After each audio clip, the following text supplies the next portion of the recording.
साथीहरू हामी चाहिँ मनाङ जाने क्रममा एउटा मेरो अन्नपूर्ण रेस्टुरेन्ट छ, यहाँ चाहिँ चिया खान आएका छौँ।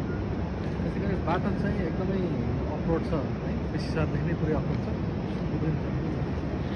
टाढा पाहाड है, एकदम रमाइलो छ। फेरि एकदम बाटो चाहिँ स्पेयर भयो रमाइलो छ। साथीहरू यो चाहिँ हामी मनाङ जाँदैछौँ। बाटो चाहिँ यतापट्टि एकदमै कच्ची छ र अहिले चाहिँ अलिकति राम्रो छ बाटो है। अब चाहिँ हामी च्यामे पुग्न थालिसकेका छौँ र बाटो चाहिँ बेसी सहरदेखि नै एकदमै कच्ची छ है, अलिअलि स्ल्याबहरू भन्नु छ। तर यात्रा चाहिँ एकदम मजाको छ। यात्रा चाहिँ मनाङ आउनुपर्छ। बाटो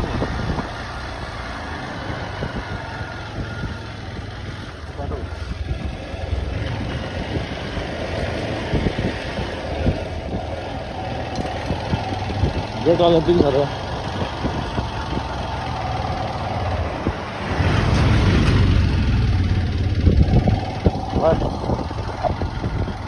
देखो हर पल में मुस्कुराकै तिमी, भेटु हर क्षण में खुसी भएकै तिमी।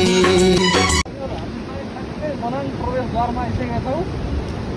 बाटो चाहिँ हामीले यो बाटो अब जानुपर्छ हो,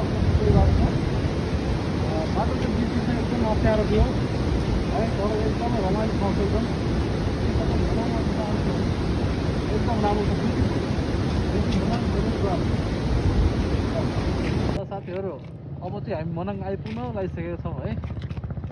जम्मा अब 10 किलोमिटर बाँकी छ चामे आउनलाई। यो हिमाल हामी अब भोलि त्यहाँ जान्छौँ है। हिमालमा अलिअलि हिउँ पनि देखिरहेको छ। धन्यवाद। यो चाहिँ मनाङको च्यामेमा है होटल साङ्ग्रिला।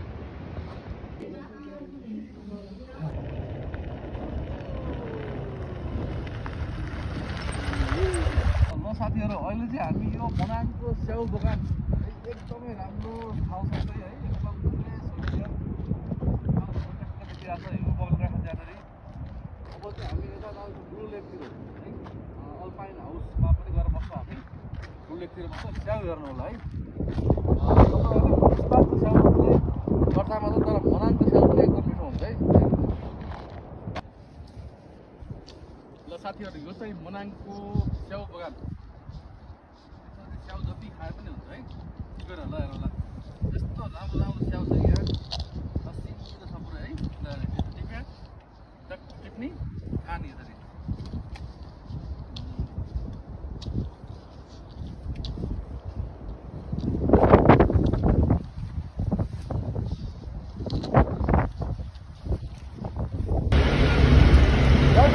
मनाङको बाटो यति खतरा छ कि है, आउनुलाई चाहिँ विशेष सोच्नुपर्छ है। बाटो चाहिँ एकदम खतरा छ तर एकदम रमाइलो छ। आएपछि मजा आउँछ। गयो होला मनाङको बाटो खोला पनि पुरै खोला हो। मनाङको बाटो हेर्नु घर बाटो मात्रै लिएर आउनु होला है। हामी चाहिँ मनाङ जाने क्रममा यो क्याफे रहेछ एउटा, मनाङ क्याफे भन्ने छ। यहाँ चाहिँ हामीले चाउचाउ सुप खान थालेको छौँ है। मनाङ चाहिँ एकदमै रमाइलो छ है, मुस्ताङभन्दा रमाइलो लाग्यो मलाई चाहिँ। यहाँ चाहिँ आउनुलाई चाहिँ बाटो चाहिँ एकदमै अफरोड छ, च्यालेन्जिङ छ पुरै। तर आएपछि चाहिँ एकदम त्यो बाटोको दुःखहरू चाहिँ सबै मेटाइदिन्छ है। यति रमणीय ठाउँ छ कि प्लिज मनाङ आउनु होला।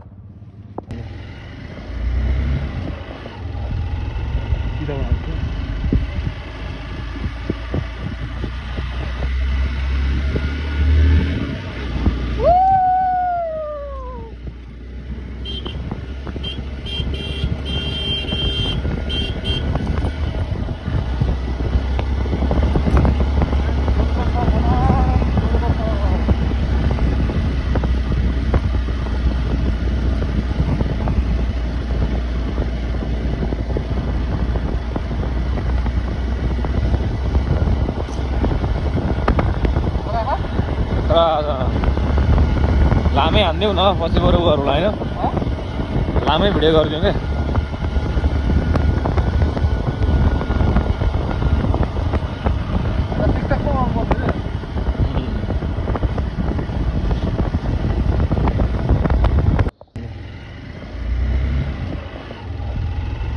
दुईटा बनाएको छु।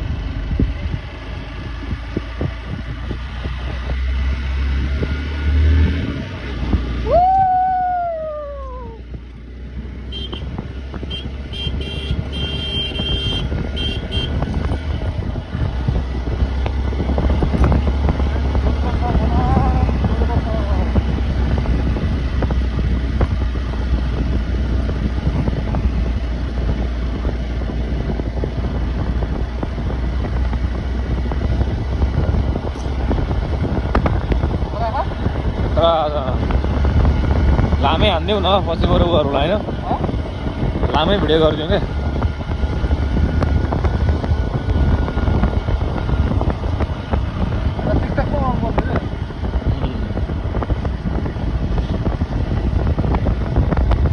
ल साथीहरू अब चाहिँ हामी ग्रिन लेकतर्फ जान्छ है मनाङको ग्रिन लेक है त्यो बाटो सबै 5 बजीको दूरी डिस्टेन्स छ है अनि यसलाई गाडी गरेर एकदमै राम्रो छ है अनि ग्रिन लेक पनि भिडियो म बनाएर हाल्छु हजुरहरूलाई हिमाल छर्लङ्गै देखिरहेको छ उतापट्टि अनि हिमाल छर्लङ्गै पुरै देखिरहेको छ हामी चाहिँ हिमालको मुनि हिँडिरहेको छ है हिमाललाई पारी गरेर आइसक्यौँ ल साथीहरू यो नीलगिरी हिमाल जस्तो लागेको छ मलाई चाहिँ है कुन हो हिमालको नाम हो चाहिँ मलाई ठ्याक्कै थाहा भएन हामी चाहिँ अहिले मनाङको ग्रिन लेकमा आएको छौँ है राम्रो छ यहाँ बस्नु पनि सक्नुहुन्छ तपाईँहरूले हेर्नु होला है रमाइलो छ मनाङ एकदम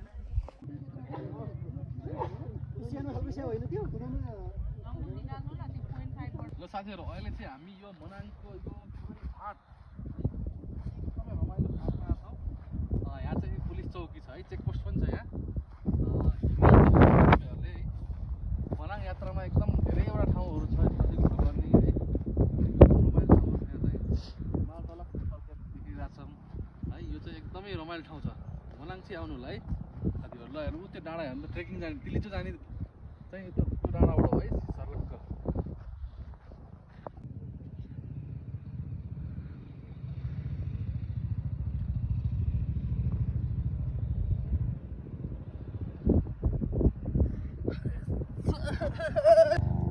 ल साथीहरू घर बनाइरहेको छ है म यहाँ घर यो ट्याक्क चाङ लाएर घर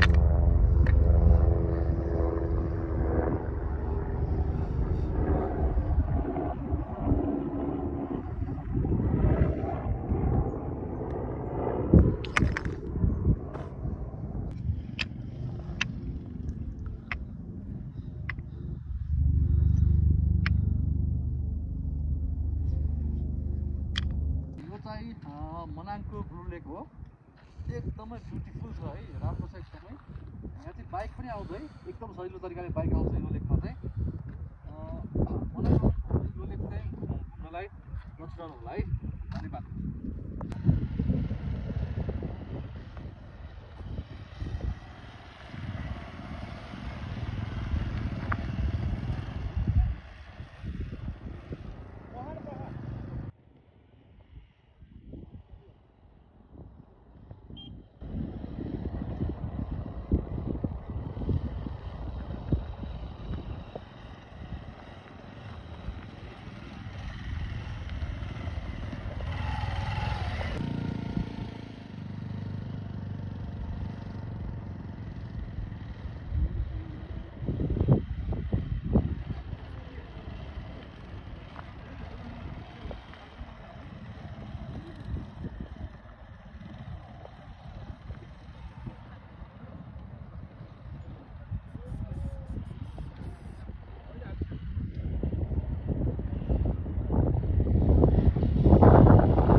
यो मनाङ